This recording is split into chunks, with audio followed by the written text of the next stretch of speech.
Salut, moi c'est Lisa. J'ai 8 ans et je me pose plein de questions. C'est pour ça que j'ai créé les enquêtes de Lisa. Un podcast pour répondre à toutes les questions, des petits et des grands. Chaque semaine, je mène l'enquête avec mon papa David. Salut papa! Salut Lisa. Alors, abonnez-vous à mon podcast et c'est parti! Comment ça va cette semaine, Lisa? Ça va? Bon, alors, on remercie toutes celles et ceux qui nous suivent, qui écoutent les podcasts, qui nous font des petits messages. Ça fait plaisir, on peut les remercier. Merci. Et ça nous en donne envie de continuer, Lisa. Ouais. Alors justement, cette semaine, tu as une question que tu t'es posée. Tu vas nous en parler pour qu'on puisse mener l'enquête. Quelle est cette question, Lisa? Alors, comment les dents deviennent jaunes? Ah, toi, tu as fait une mauvaise rencontre cette semaine. C'est ça? Ouais. Tu as rencontré quelqu'un ouais. qui avait...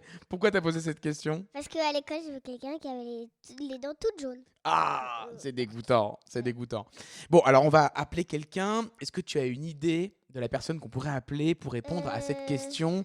C'est un peu dégoûtant, les dents jaunes. Bon, qui on pourrait appeler à ton avis? Bruno Guez. Bruno Guez? Ah, le dentiste. Le dentiste. Est-ce qu'il a des dents jaunes, le dentiste Bruno Guez? Non. Non. Alors écoute, on va l'appeler. Je te propose de l'appeler tout de suite. Jingle. Allô? Oui, bonjour. Bonjour. Tu vas bien? Oui, toi? Qu'est-ce qui t'amène? J'ai une question. Allez, vas-y, je t'écoute.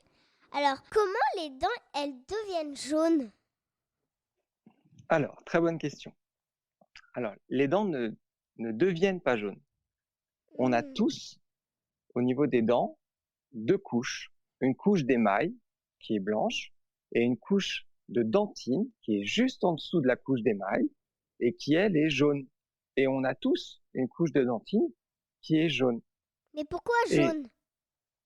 jaune parce que c'est cette couleur que la dentine a naturellement.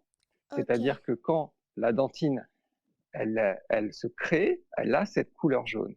Et selon l'épaisseur de l'émail, on va plus ou moins voir la dentine. Ah, ça veut dire que quand l'émail, elle est trop abîmée, on voit ce qu'il y a derrière.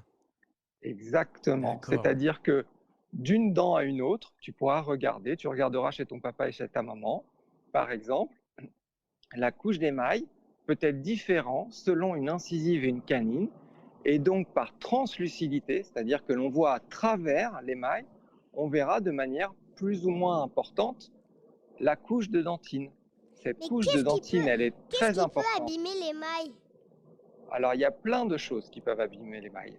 Il y a d'abord ce qu'on appelle l'usure, parce que tu sais que quand tu manges quelque chose, au fur et à mesure des années, l'émail va s'user.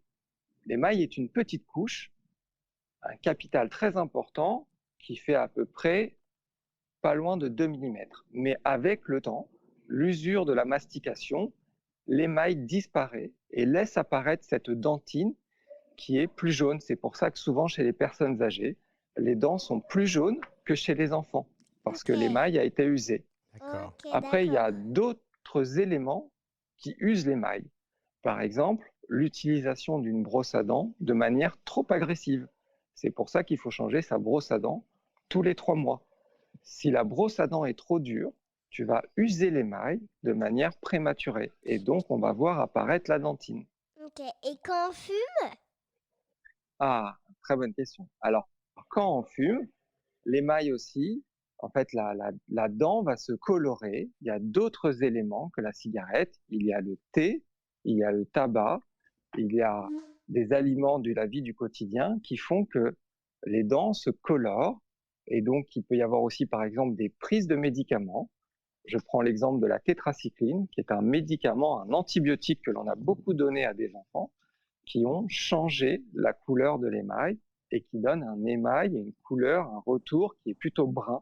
Donc tu peux voir plein de couleurs différentes de l'émail. Ah, d'accord. Ok. Eh dis donc, c'est intéressant. Donc en fait, si je comprends bien, docteur Guez, soit à force d'user l'émail, on peut voir la dentine qui est jaune derrière, soit Oui. lorsqu'on fume, lorsqu'on prend des cafés, lorsqu'on prend des médicaments qui sont pas très bons pour la santé ou pour les dents, ça peut devenir un peu brun et ça peut colorer la dent. Exactement. Exactement. C'est L'émail très va très prendre, clair. la couleur de la dent va prendre une teinte différente à ce moment-là. Super. Lisa, est-ce que tu as tout compris? Oui, tout. Est-ce qu'on peut dire que cette enquête est... Résolu! Merci, docteur Guez. Merci. Merci, de rien. À- Passez une bonne journée. Merci, à très bientôt. Merci, à bientôt. À bientôt. Au revoir. Au revoir. C'était l'enquête de Lisa. On se retrouve la semaine prochaine.